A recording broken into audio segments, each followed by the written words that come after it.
el tema de la relación entre el significante y el goce es un tema que recorre toda la enseñanza de Jacques Lacan. Jacques Alain Miller, en un curso, creo que en un curso que se llama Donc, Miller habla del tema de Lacan. La relación entre el significante y el goce sería el tema de Lacan. Es el tema que lo preocupa a Lacan a lo largo de toda su enseñanza. Cuando hablamos de la relación entre el significante y el goce, podríamos decir en principio, porque la palabra goce es un término polisémico, es decir, en Lacan sería más correcto hablar de los goces, ¿no? Uno dice goce, ¿cuál? Hay varios. Pero no vamos a entrar en esa complejidad, sino que planteemos, bueno, ¿cuál es la relación? O cómo se explica la relación entre el lenguaje, en algo que es del registro simbólico, entre este lenguaje en el cual estamos bañados, habitados. Lacan utiliza esta metáfora del baño del lenguaje, ¿no? Es decir, como si el sujeto, el bebé, la cría humana es arrojada a un baño, a un medio. Es un medio en el cual nos movemos, ¿no? Como dice Borges, en su poema sobre el golem, dice: pronto se vio como nosotros aprisionado en esta red sonora de antes, mientras, aquí, ahora, derecha, izquierda, yo, tú, aquellos, otros. Es decir, esta red sonora, además, Borges en el poema señala de oposiciones, un sistema de oposiciones significantes, porque lo que tenemos es que cuando entramos en lo simbólico, entramos en un orden o en un registro donde cada elemento vale no por lo que es, sino por sus relaciones de oposición, es decir, con los otros elementos, sí, no, día, noche. No son fenómenos naturales, día, noche, sino que acá día y noche como significantes, es decir, como elementos simbólicos. Cuando uno dice son el día y la noche, estamos diciendo que son opuestos. Antes, mientras, aquí, ahora, derecha, izquierda, yo, tú, aquellos, otros. Bien. ¿Cuál es la relación entre este sistema simbólico y el viviente? El viviente planteado como una sustancia gozante, ¿no? Es decir, como un cuerpo que goza, El viviente, el viviente podríamos llamarle el gozante también. Entonces, la pregunta es cómo se combinan estos dos elementos tan heterogéneos, porque en sí uno podría decir que el lenguaje, el orden del significante, es un orden muerto, es un orden que si lo pensamos en abstracto, lo pensamos como un orden vacío de goce, y que además ya vamos aproximando algo vacío de goce y que vacía de goce al sujeto, ¿no? Es decir, como que esto es un poco lo que Freud llamó malestar en la cultura, quizá lo que Freud se refiere como cultura es un antecedente de lo que Lacan llama el orden simbólico, y que Freud dice, bueno, un elemento del malestar en la cultura es que hay una pérdida de felicidad por el hecho de estar adentro de la cultura. Esto que Freud llama pérdida de felicidad podríamos pensarlo como una pérdida de goce, que en principio el hecho de entrar dentro de un sistema de leyes simbólicas que de algún modo pervierten, utilizo el término porque para Freud justamente la sexualidad humana está pervertida, y esto quiere decir que está desnaturalizada. Por eso toda la gente que dice que Freud tiene una posición esencialista, naturalista, biologicista, es gente muy ignorante realmente, que no entendió nada, absolutamente nada, digamos, de lo que Freud quiso decir, o de lo que Freud dijo directamente, porque está claramente articulado, es decir, a lo largo de toda su obra. Por supuesto, ni Freud, ni Lacan, ni ningún psicoanalista niega que haya, bueno, aspectos biológicos en el animal humano, que el cerebro exista, que haya organicidad, etcétera, que haya hormonas, que haya todo ese tipo de cosas. Es decir, no negamos la biología, pero lo que el psicoanálisis dice es que esa naturaleza, esa biología, esa organicidad está profundamente trastocada por este orden simbólico que inunda al sujeto, lo invade, lo parasita, lo somete, digamos, a otras reglas.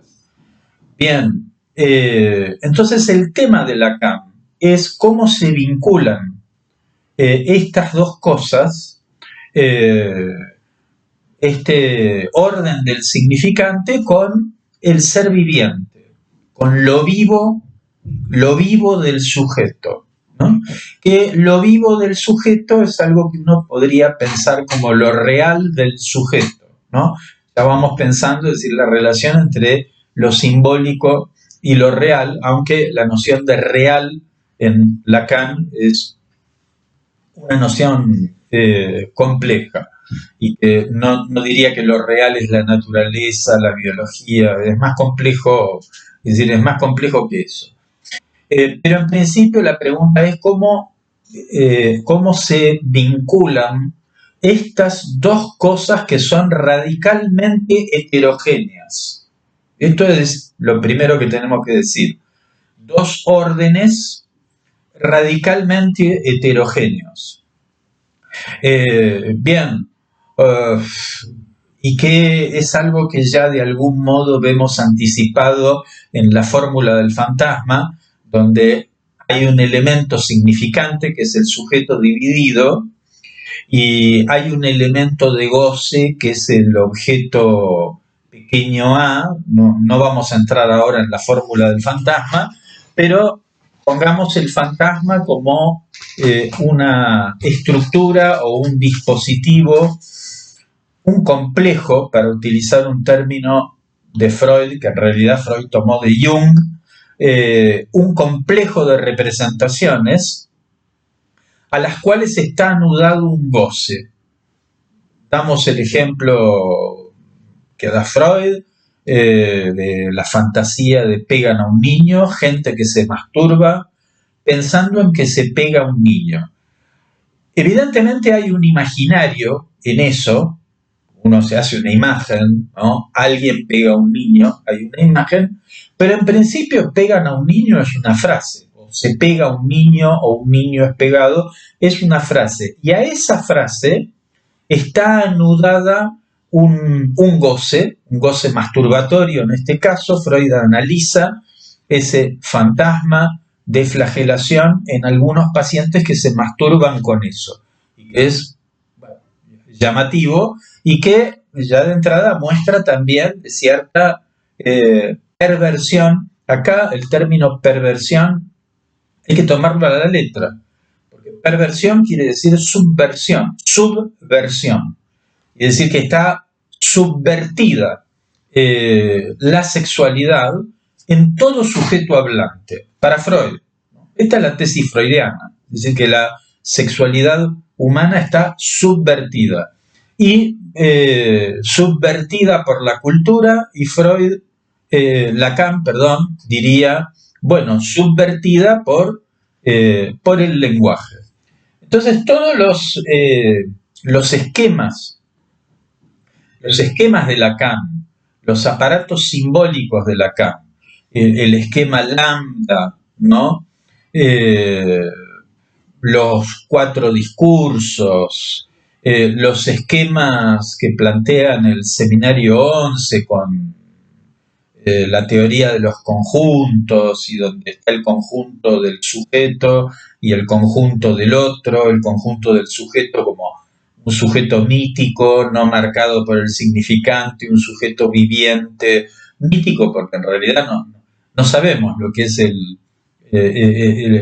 sujeto humano por fuera del lenguaje, no sabemos lo que es eso. Y justamente, bueno, como 2 órdenes que se combinan, se intersectan. Bueno, los nudos al final de su enseñanza, todos son aparatos conceptuales o máquinas conceptuales que Lacan elabora para pensar la relación entre estas 2 cosas. Estas 2 cosas que en Freud las podemos ver anticipadas cuando Freud habla de la representación y el afecto, cuando dice que hay en el inconsciente, es en principio, es decir, un sistema de representaciones con leyes que rigen esas representaciones.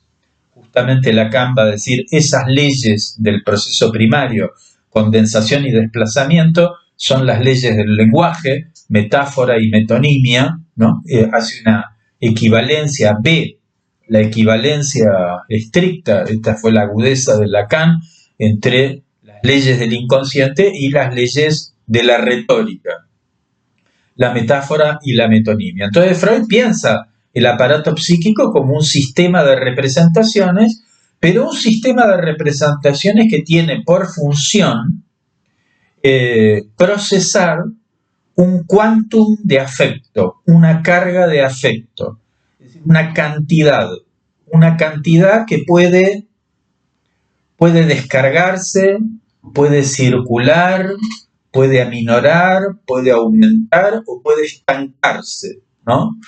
Y acá en esta idea del quantum de afecto hay un cierto antecedente, no es exactamente lo mismo porque estamos yendo de un esquema conceptual a otro, pero podríamos decir que es un antecedente de lo que Lacan piensa como goce. Entonces, este tema de Lacan, uno puede decir, bueno, significante y goce, ¿convergen o divergen? Esta sería la cuestión, el centro para pensar el tema de la relación entre el significante y el goce. Son 2 términos que en principio se nos presentan en disyunción, como 2 términos, es decir, heterogéneos, como 2 términos opuestos. Bueno, el significante mata el goce. Tomando esta referencia de Hegel, la palabra es la muerte de la cosa, como que las cosas dejan de ser lo que son, se desnaturalizan a partir del momento en que entran dentro del orden de las palabras, del orden de la cultura, ya dejan de ser lo que son. Podríamos decir que, poner un ejemplo, ¿no? Es decir, está bien, podemos tener la palabra hombre, la palabra mujer, pero claramente eso no tiene absolutamente nada que ver con las nociones de macho y hembra en el sentido natural y biológico del término. Además, Lacan dice claramente, hombre, mujer, masculino, femenino, no sabemos lo que es eso. No sabemos lo que es eso. Nos podemos hacer un imaginario de lo que es eso. Cada uno se puede hacer un flash y según las épocas va variando, es decir, los estereotipos de lo que se puede entender por eso, pero en todo caso, tanto la masculinidad, si algo así existe, o la feminidad, como si algo así existe, es decir, han perdido su arraigo natural. O sea que, en principio, la entrada del animal humano, es decir, en el lenguaje, implica una pérdida de goce, una pérdida de naturaleza, el hecho de que la satisfacción de sus tendencias, no hablemos ya de necesidades, de sus tendencias, tenga que pasar por los caminos del lenguaje, ¿no? Tiene que pasar, tiene que atenerse a eso. Un poco la metáfora que Lacan da es bien, como atenerse al menú del otro. Como que yo llego a un lugar con hambre, soy un bípedo hambriento, llego al restaurante o al local o qué sé yo, pero hay un menú y yo me tengo que atener a ese menú. Esto ya es, digamos, someter mi necesidad natural, pongámosle, todo es una metáfora el ejemplo, ¿no? Como mi necesidad natural la tengo que someter a una demanda, o sea, tengo que pedir, si quiero que me den, si quiero comer, tengo que pedir, y pedir lo tengo que pedir, digamos, en palabras. Ustedes dirán, bueno, al principio el niño no pide nada. No pide nada, pero es desde el deseo materno o del deseo de aquella persona que cumpla con la función, es decir, de la madre, que se nombra la necesidad o el malestar. Dice, bueno, tiene hambre, tiene sueño, tiene frío, no sé, tiene calor. Es decir, la madre, por eso hay un texto de Pierre Olagnier que se llama La violencia de la interpretación, una violencia necesaria, o una violencia que podríamos no pensarla como violencia, pero violencia en el sentido de forzamiento, porque hay una primera interpretación del otro sobre las necesidades, es decir, del sujeto, y ya esa interpretación ya genera una diferencia entre la necesidad y la demanda, ¿no?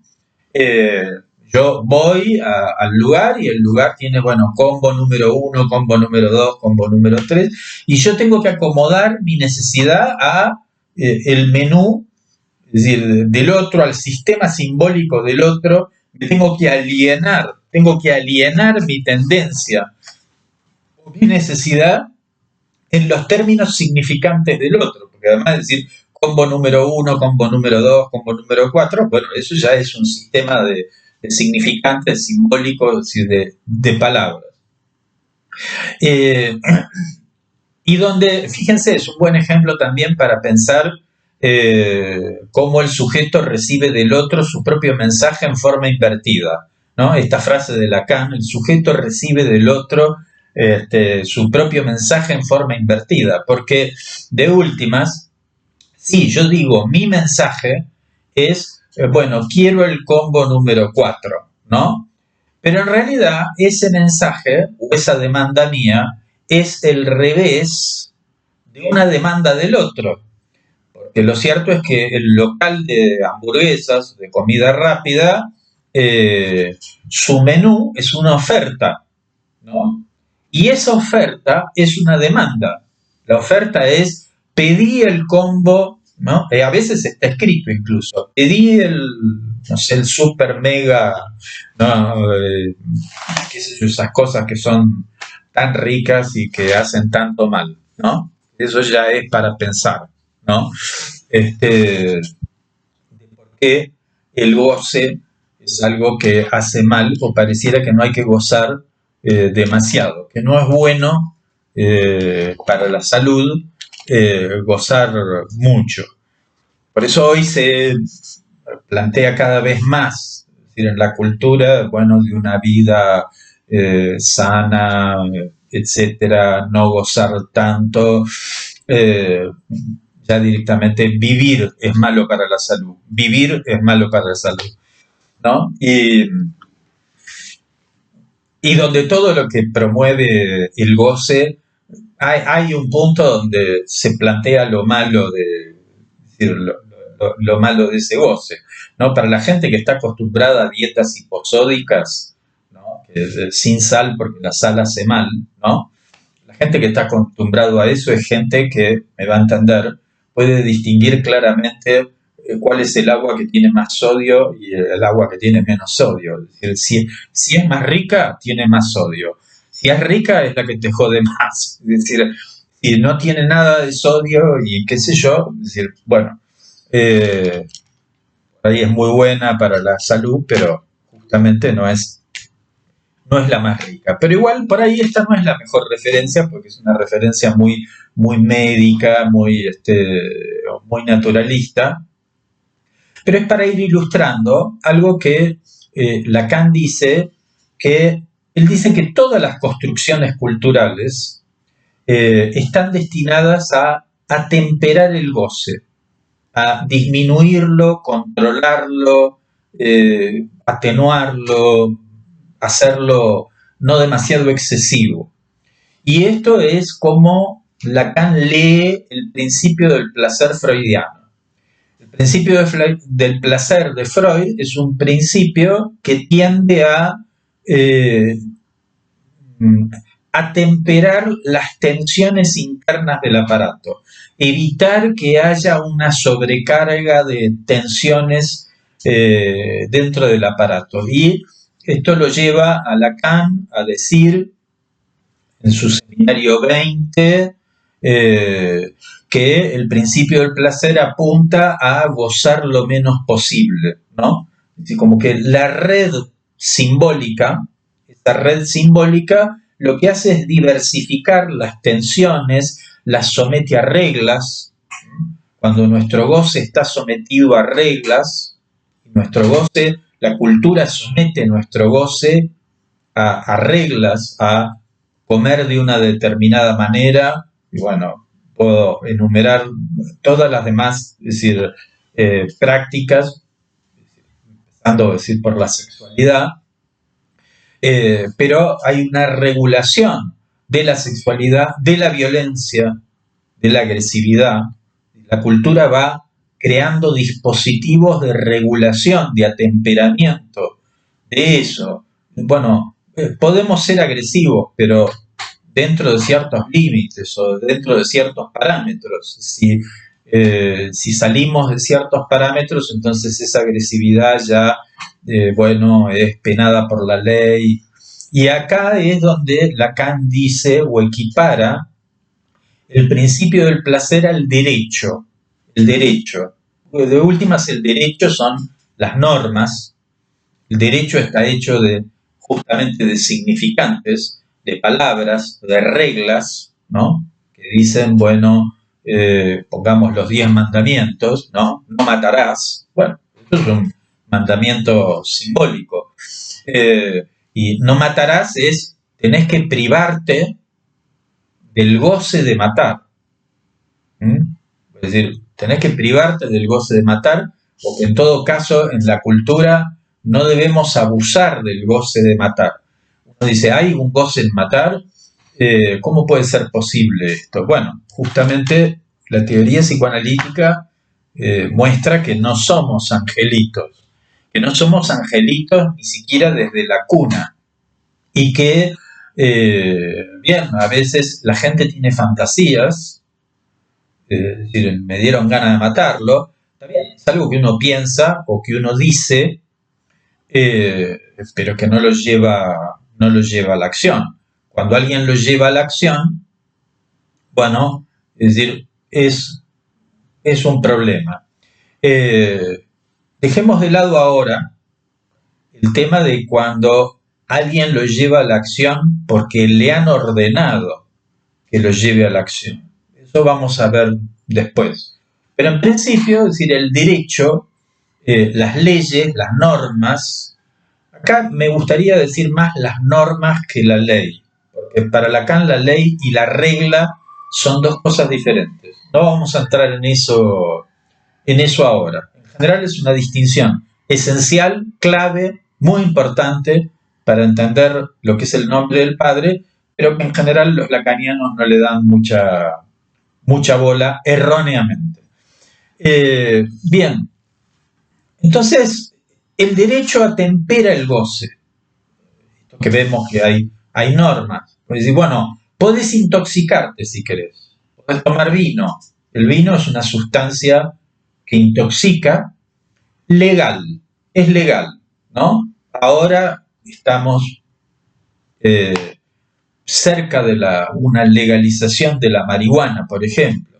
Bueno, se establecen formas de intoxicación que serían legales y formas de intoxicación ilegales, es decir, que no están permitidas, incluso con sustancias que pueden intoxicar, puede ser, bueno, es decir, el cigarrillo o el alcohol, bueno, igual no es que podés tomar alcohol de cualquier manera. Por ejemplo, es decir, si manejás, no podés tomar alcohol, ¿no? Si fumás, no podés hacerlo en un lugar cerrado, ¿no? Bien, se establece, en general se tiende a, usted quiere fumar, fume, pero no demasiado, ¿no? Usted quiere intoxicarse, intoxíquese, pero no demasiado, ¿sí? Y ahí con todas las demás cosas, o dije, está prohibido, bueno, tomar y después manejar. También es cierto que al manejar hay un goce de la velocidad, ¿no? Hay un goce de la velocidad. Uno goza de agarrar la onda verde e ir pasando un semáforo tras otro y la gente se entusiasma, es decir, con la velocidad. Y ahí también hay restricciones. Es decir, usted puede gozar de manejar, pero tiene que reducir la velocidad, tiene que parar cuando el semáforo dice pare, porque también el semáforo es un sistema de significantes, ¿no? Pare, siga, ¿no? Oposiciones simbólicas.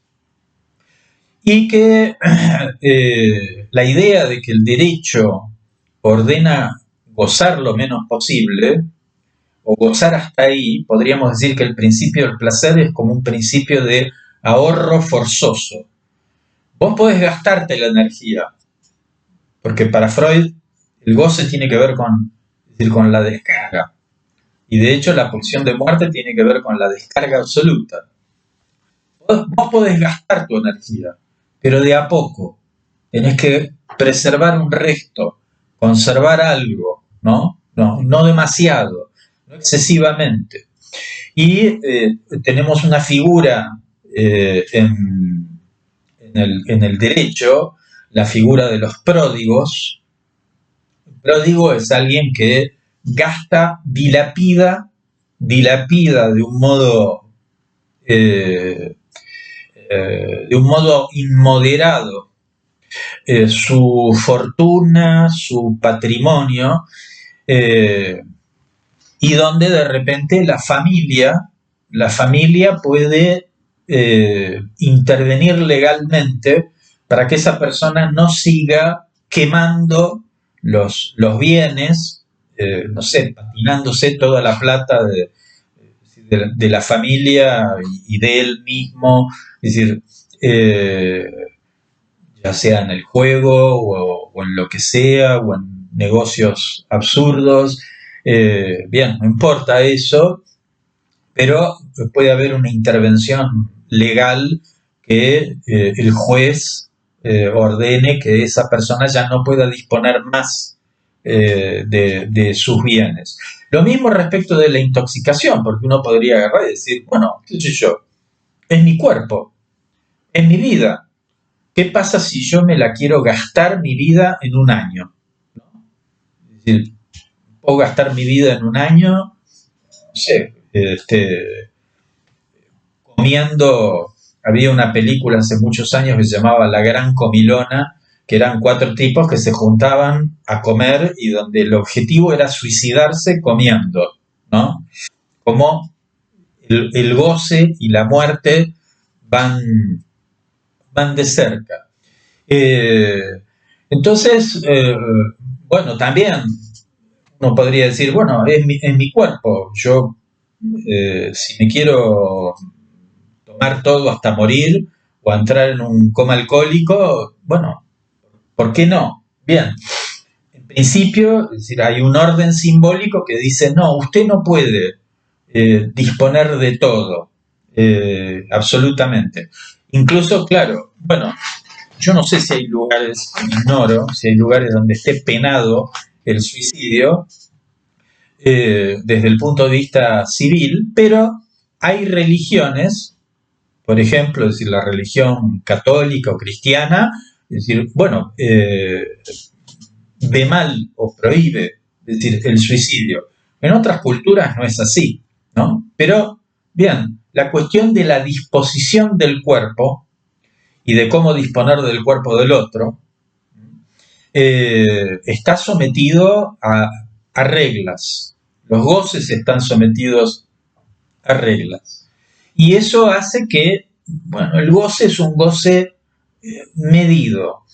Y por eso Freud dice, bueno, entrar en la cultura implica una pérdida de goce, una pérdida de felicidad, porque, bien, uno de los modos, dice Freud, de tratar de escapar del malestar en la cultura, de salir de las obligaciones, del tedio, de la rutina y qué sé yo, puede ser la intoxicación o puede ser la relación amorosa, es decir, o sexual, pero todas estas tienen sus límites, sus inconvenientes, etcétera. Hay algo siempre que va en contra de la plena satisfacción.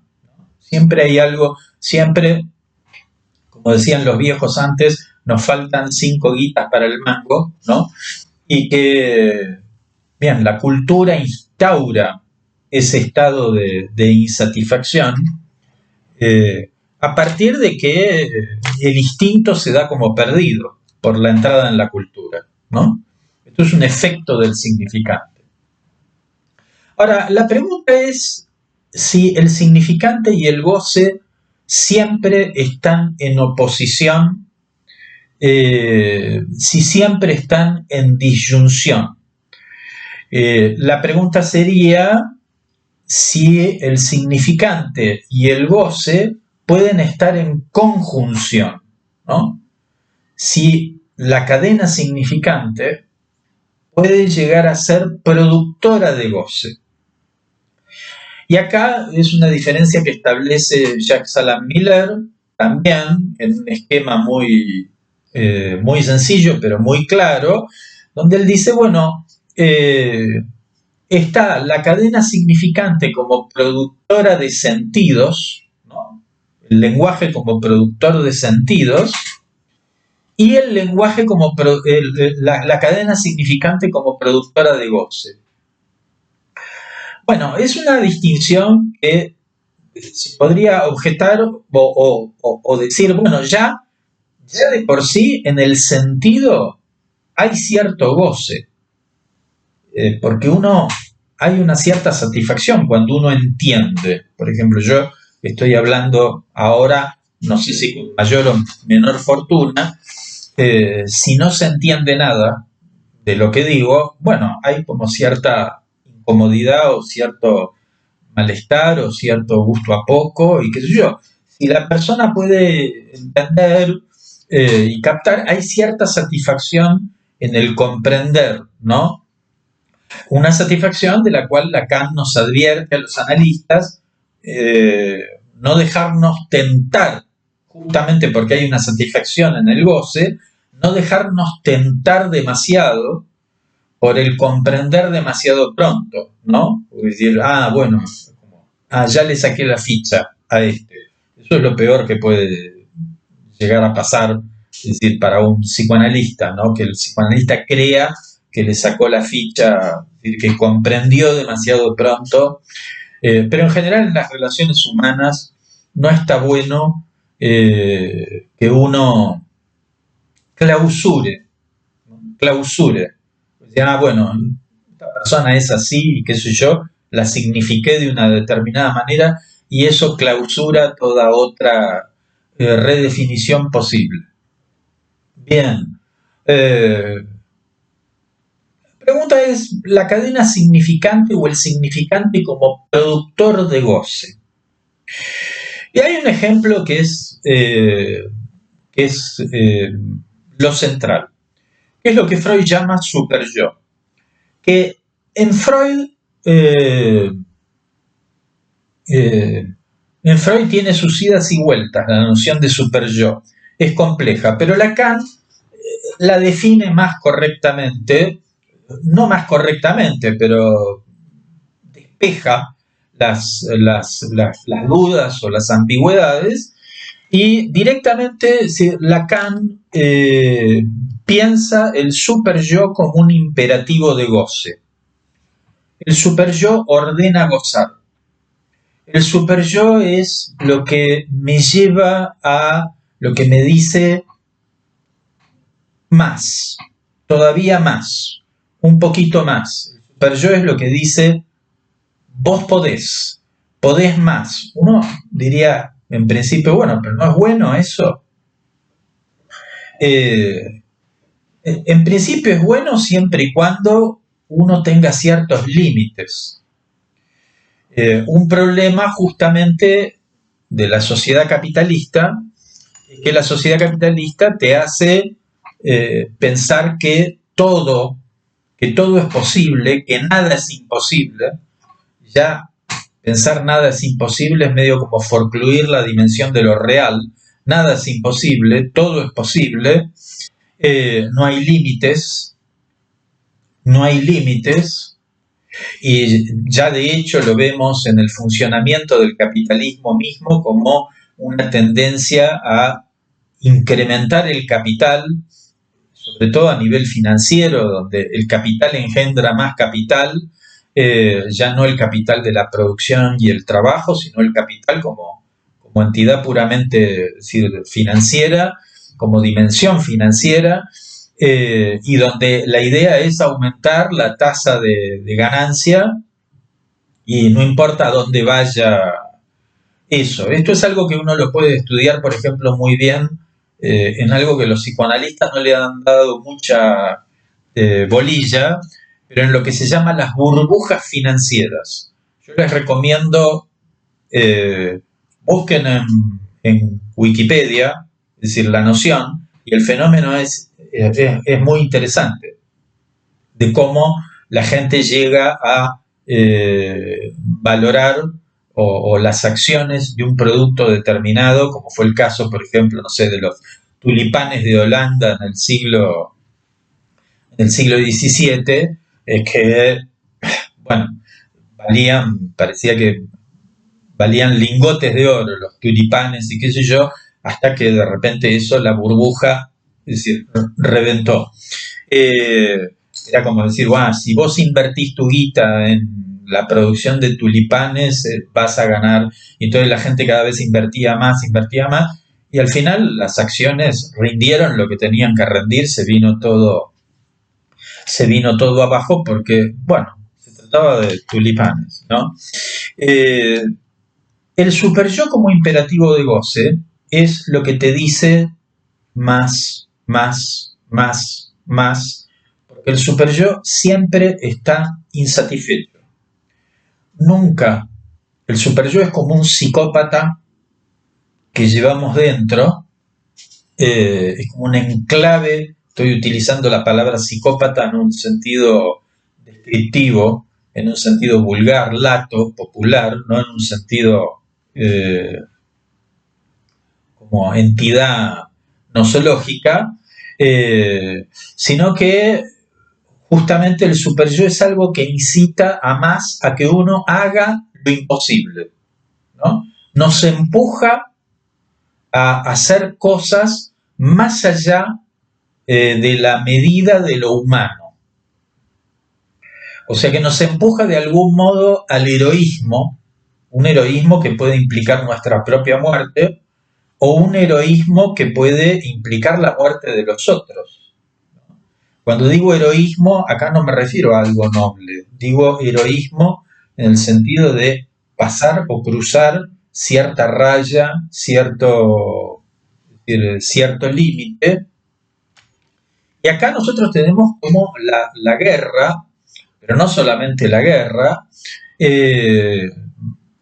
de últimas es el mandato de hacer, está bien, bajo ciertas leyes supuestamente y qué sé yo, pero como dice Marco Antonio en Julio César de Shakespeare, dice, soltaré los perros de la guerra.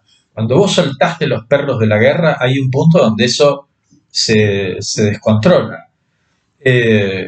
Donde hay un punto donde no podés pretender esos perros que soltaste se comporten como duques.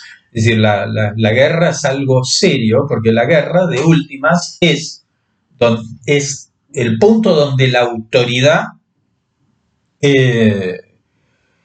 uno dice, ¿qué tiene que ver la guerra con el goce? Tiene que ver con que la autoridad te incita a cometer todo lo que son crímenes, pero te incita a cometerlos en nombre de un ideal. La patria, por ejemplo, o la revolución, o la democracia. Es decir, el golpe del 76 se hizo en nombre de la democracia, la república y los valores democráticos y qué sé yo. Es decir, en nombre de la libertad y la democracia se hicieron todos los golpes militares. Es decir, acá en la Argentina se torturó gente, se mató gente, etc. Es decir, en nombre de todo ese tipo de cosas. Por supuesto, el objetivo, es decir, era otro, pero mucha de la gente que apoyaba eso, que creía y que participaba activa o pasivamente, por ahí creía en esas cosas.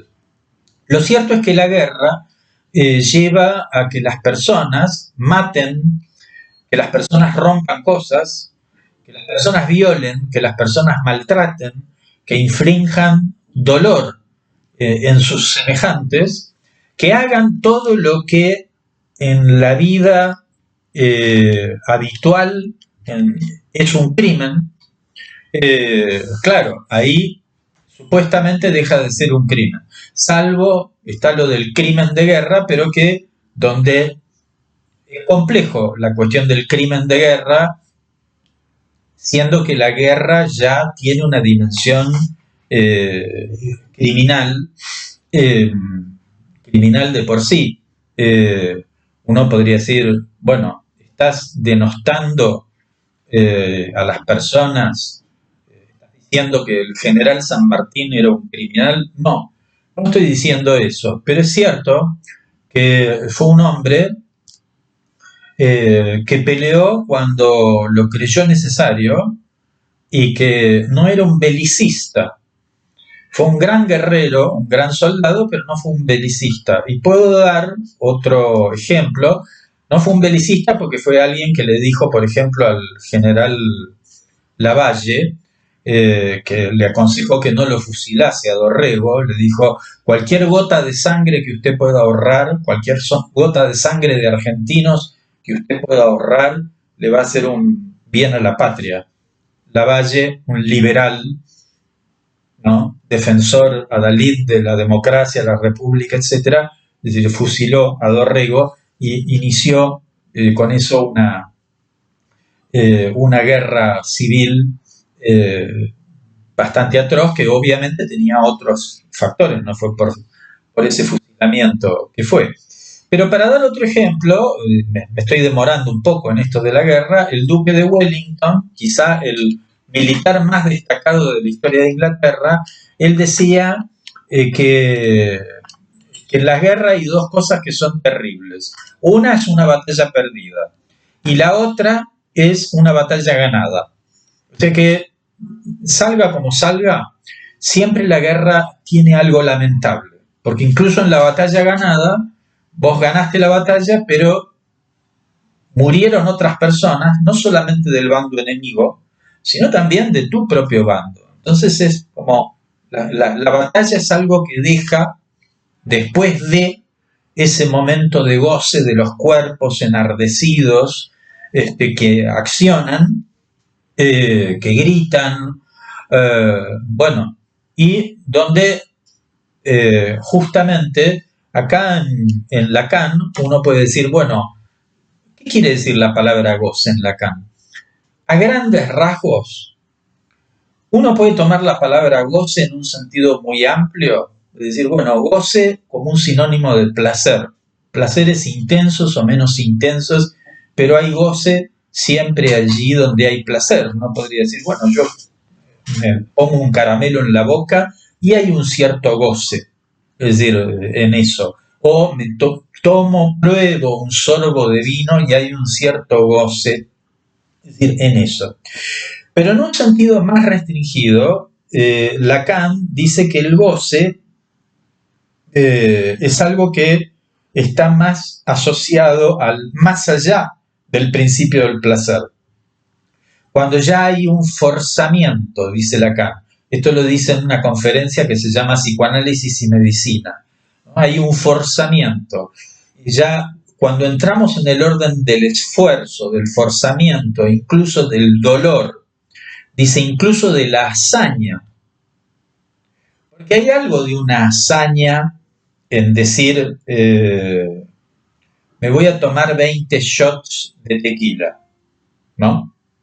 Hay algo de cierta hazaña. Y doy un ejemplo real. Hace unos años atrás, en San Bernardo, en la costa, en un verano, un boliche organizó como promoción una competencia de que le regalaban no sé qué cosa a el muchacho o la chica que tomaba más justamente shots de tequila, vodka o no sé qué.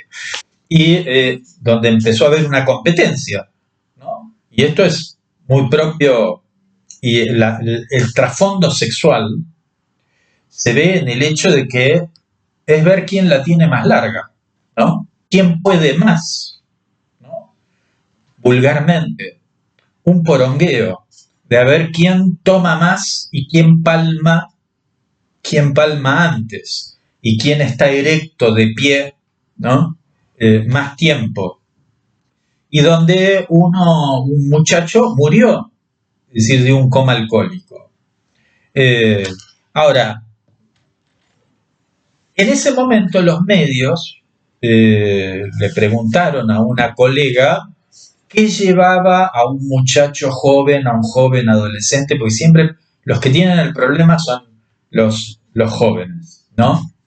¿Qué llevaba a un joven a tomarse 20 shots de tequila o vodka o lo que fuere? Y esta colega, con muy buen tino, dijo, antes habría que preguntarse qué lleva a un adulto dueño del boliche a organizar una competencia, porque de últimas ahí hay un imperativo, es decir, chupen hasta morir, tomen hasta morir. ¿Qué es lo que lleva a un adulto? Es decir, a eso. Porque también hay un goce de él, del dueño del boliche, de ganar guita, y de ganar guita a costa de la vida de los otros.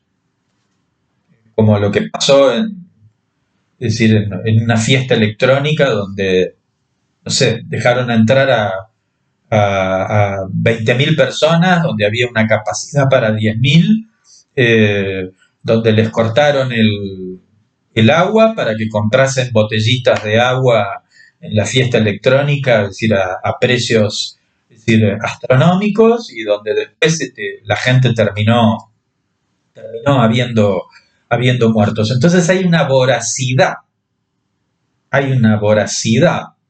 y esto, el capitalismo es un sistema que alienta mucho, que nos hace gozar, que dice consuman, gocen. Hay una coalescencia entre, es decir, el imperativo de consumo del capitalismo y el superyo. Y esto es lo que está dicho por Freud directamente. Freud dice, la parte más mortífera el superyo como sede de la pulsión de muerte, como reservorio de la pulsión de muerte, ese superyo coincide con el imperativo categórico kantiano. Y en esto Lacan lo sigue también. El imperativo categórico de Kant, para que nosotros nos entendamos de qué se trata, Kant dice hay imperativos hipotéticos y categóricos. Hipotético quiere decir que está sometido a otra cosa, donde yo me porto bien o cumplo con lo que debo para lograr un bienestar, ¿no? Bueno, yo cumplo lo que debo para lograr un bienestar. Yo me abstengo de robar y de matar porque no quiero ir a la cárcel, porque no quiero morfarme, es decir, todos los problemas que trae cometer delitos, ¿no? Es decir, bueno, uno se porta bien o hace ciertas cosas para lograr un bienestar, para lograr el bienestar de las personas que uno ama, etc. Bueno, Kant dice, bueno, y con esto, y tiene mucho que ver con la emergencia del capitalismo, dice, el imperativo categórico es un imperativo que no está subordinado a nada. No es un tú debes para ganarte el cielo y entrar en el paraíso y salvarte del infierno, o tú debes para sentirte bien, ¿no? Sino que es un tú debes porque tú debes. Es un tú debes sin razones, es un tú debes que no apunta a un bienestar, sino que apunta a una especie de objetivo superior, supremo, inalcanzable, un objetivo que no tiene nada que ver con lo humano o con mi bienestar. ¿Sí? Justamente empuja más allá del principio del placer.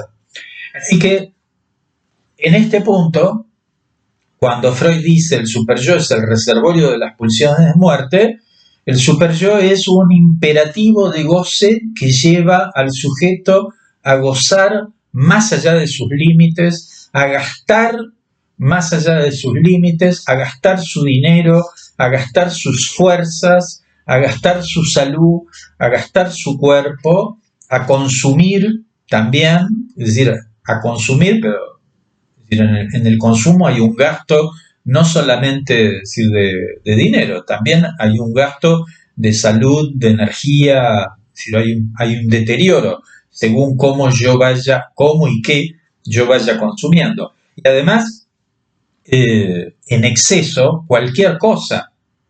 Es decir, alguien se puede morir comiendo pan. Es decir, alguien puede reventar, es decir, comiendo pan. Cualquier cosa, es decir, en exceso puede llegar a ser mortal. Entonces, en ese sentido, ahí hay el significante como productor de goce, la cadena significante como productora de goce. Y ahí es donde Freud dice, y cerramos con esto, el malestar en la cultura, hay malestar porque hay pérdida de felicidad, o sea, hay una pérdida de goce por haber entrado en la cultura, hay un goce perdido, el goce de la animalidad, por así decirlo, y dice pérdida de felicidad y aumento del sentimiento de culpabilidad. Y ahí es donde, sobre todo me voy a centrar en la sociedad capitalista. El mandato de ser feliz, la idea de que el objetivo de la vida es ser feliz y que si no fuiste feliz sos un fracasado y si no fuiste feliz sos culpable de no haber sido feliz. La idea de que la vida hay que sacarle el jugo, hay que hacerla rentable, redituable. El time is money, ¿no? El tiempo es oro y tenés que sacarle el rédito, sacar ganancias, aprovechamiento, es decir, al tiempo de tu vida, tenés que aprovecharla al máximo y si no lo hiciste, fuiste. Si no fuiste feliz, sos un fracasado y tenés que sentirte culpable por no haber sido feliz. La culpa, en este caso, es cuando la cultura al mismo tiempo engendra este mandato de recuperar el goce que te falta. Sobre todo decir de restituir el goce que falta. Y esto implica un desconocimiento de la castración, es decir, o de los límites. En ese sentido, por ahí, la cultura tradicional previa al capitalismo no tenía la idea de que el objetivo de la vida era ser feliz. Esta idea que en nosotros está tan arraigada, que estamos en el mundo para ser felices, es una idea que al pensamiento de la tradición, o sea, de antes de la modernidad capitalista, no estaba. Es decir, esa idea. Esa idea empieza a devenir un factor de la política a partir de la modernidad. Y que está en la Declaración de Independencia de los Estados Unidos de Thomas Jefferson, que habla del derecho del pueblo a la búsqueda de la felicidad. Que ahí es interesante, dice el derecho del pueblo a la búsqueda. No quiere decir que tengan derecho a la felicidad, tienen derecho a la búsqueda de la felicidad. Y después, por supuesto, uno podría decir, bueno, ¿qué se entiende? ¿Qué se entiende por eso? Pero la idea de que estamos para ser felices y que si no sos lo suficientemente feliz, entonces sos un fracasado, eso es un imperativo donde por ahí hoy en día el superyo no nos amenaza, es decir, con el infierno, pero eso no quiere decir que el superyo no siga estando, que de hecho es una paradoja que Freud sostenga y Lacan sostenga, que en la era postpatriarcal o en la era capitalista, moderna, de las democracias liberales, donde supuestamente, es decir, el superyo debería ser más laxo, ¿no?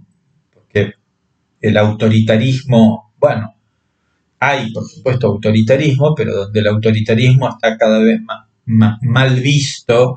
Pero ¿cómo es posible que el superyo devenga cada vez más feroz? Por ahí no pasa por el hecho de una creencia en un Dios que me va a castigar, pero el superyo como imperativo de goce, ¿no? Y que lo vemos claramente hoy en día en la pandemia, vemos como la gente no puede no consumir. No importa si hay una pandemia, no importa si me contagio, si contagio a otros y qué sé yo, no puedo no consumir. No puedo no ir a una fiesta, qué sé yo. Pongamos, incluso en un momento donde la ciudad está estallada, es decir, de casos, o lo mismo como cuando ciertos gobernantes dicen no podemos parar. La maquinaria de la economía tiene que seguir produciendo y trabajando y no se puede detener ni siquiera para cuidar la vida. Esto no se puede parar. Y esto de no poder parar, cuando vamos de la política a la vida de un individuo,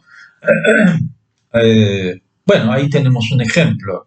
Porque a veces el cuerpo nos da señales de que tenemos que parar un poco o que tenemos que bajar un cambio, ¿no? A veces tendríamos que decirle que no a eso que nos dice más y más y más y más y más. Y cuando uno se entrega a ese más y más y más y más, bien puede comerse un infarto porque hay un punto donde el cuerpo no aguanta.